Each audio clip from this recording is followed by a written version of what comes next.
Let's speak to our panel this morning. Leaders panel, William Hague and Kezia Dugdale, both from the Times now, of course, we can say. Otherwise, we'd have to read out their very lengthy titles, but I'll do it, which is probably a good thing. William and Kezia, good morning to you. Good morning. That's very efficient now, isn't Yes. it?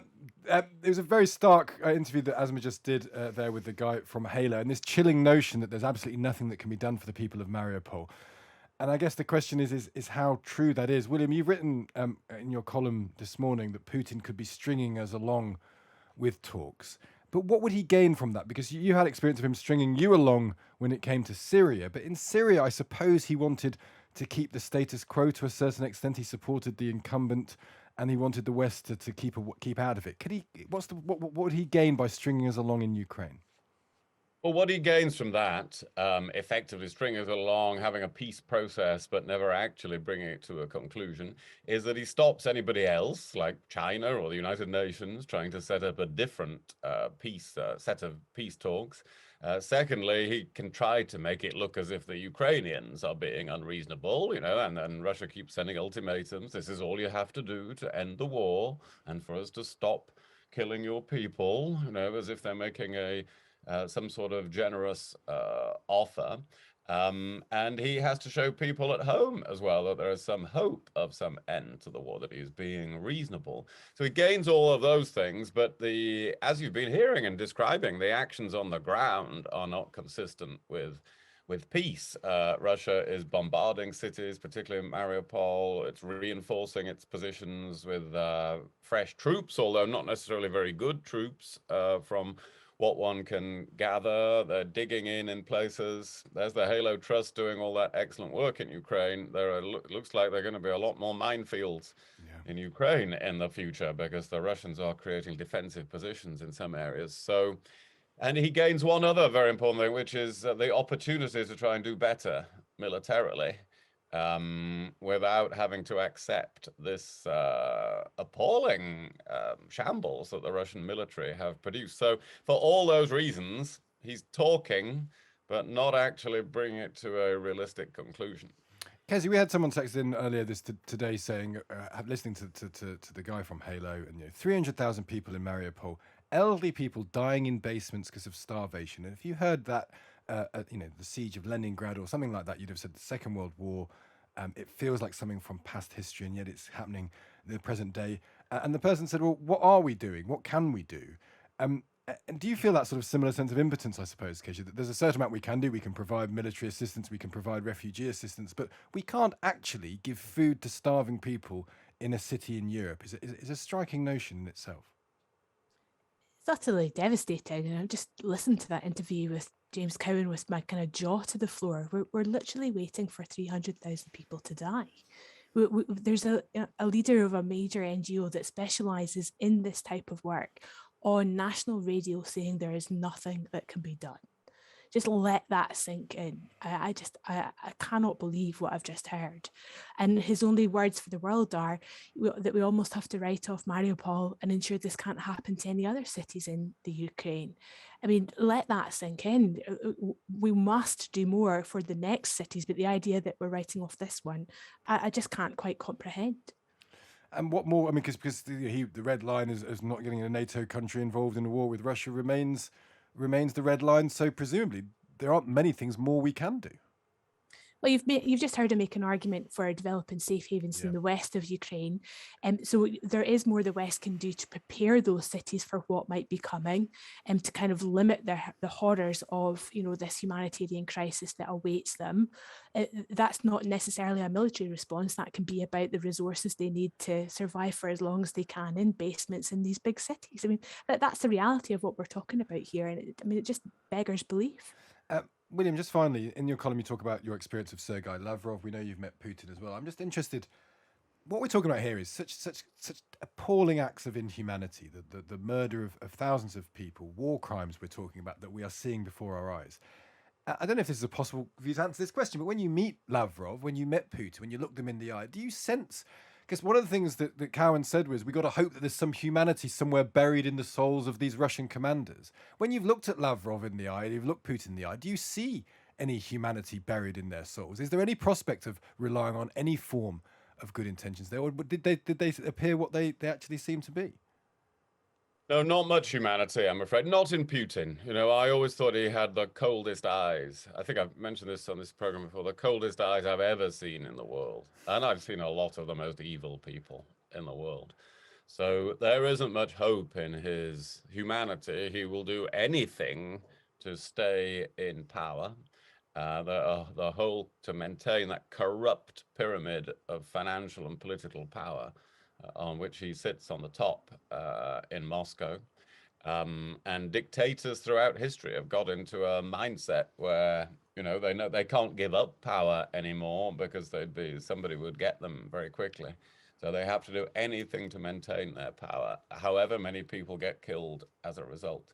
So sadly, I think is in that mindset. Just one final point on the point of, can we do more? We are doing more, remember, because Western countries, including ours, are sending more sophisticated weapons to the Ukrainians, like our Starstreak system, that is the most effective anti-aircraft system in the world. That will take 2 or 3 weeks for them to fully train on that.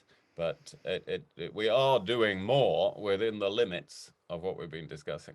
Of course, we're going to talk about Nazanin Zaghari-Ratcliffe now.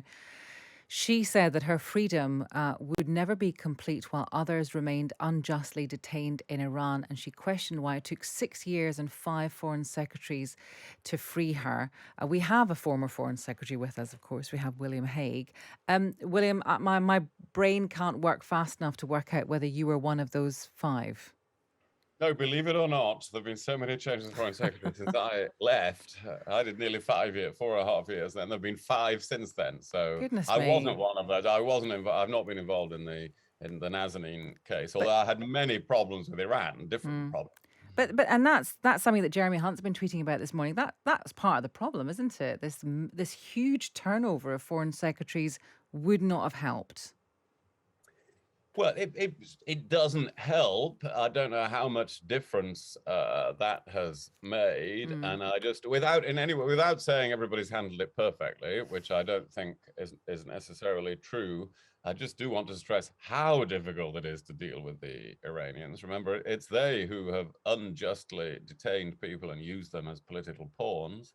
And when I had to close the Iranian embassy and threw out all their diplomats from London, I remember, I still had good relations with their foreign minister, but their revolutionary guards were overrunning our embassy compounds in Tehran. And so you can have good relations with one bit of their system, terrible with another bit of their system. It's not like dealing with a normal country. So we do have to understand that it's very difficult to get concessions from Iran. Nevertheless, people are calling for an inquiry into the process, into why it took so long. Jeremy Hunt says that there should be 2. Do you think there should? Well, I think there should be some sort of lessons learned review, yes, when something has gone on like this. I wouldn't have a sort of public inquiry that costs millions of pounds and goes on for years. But we do have to learn lessons. At any one time, there are thousands, and again, this is in no way to diminish the Nazanin case, which has been terrible.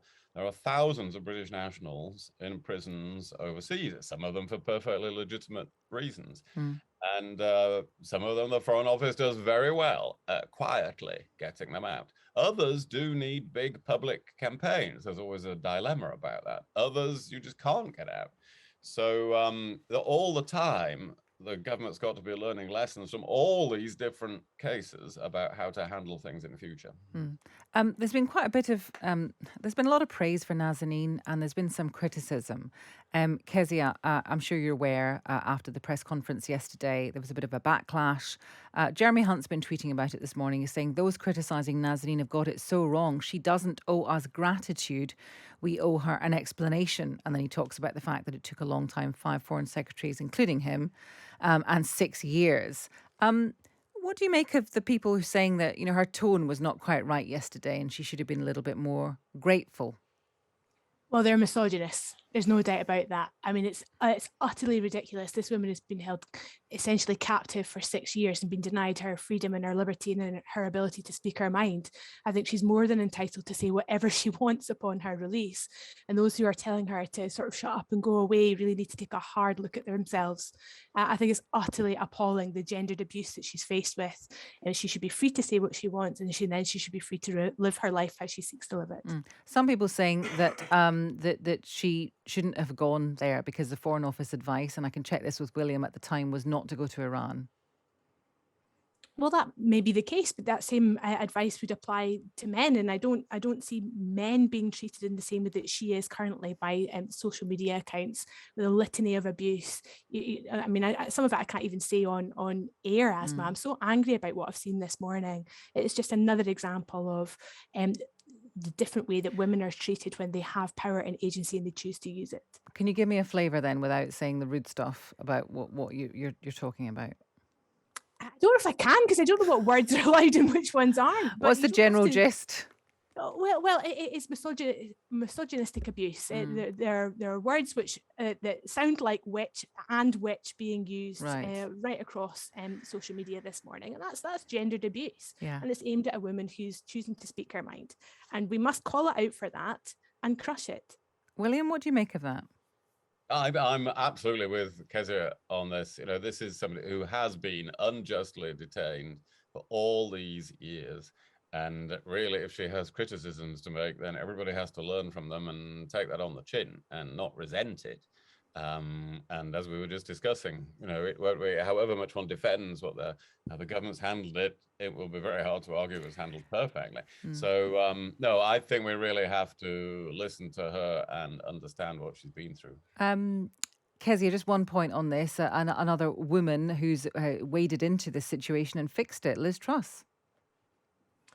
Sure, that's great. And, I think Nazanin can say a polite thank you and still be very angry about the failings over the past 6 years that preceded it. I mean, we should be asking her to be grateful.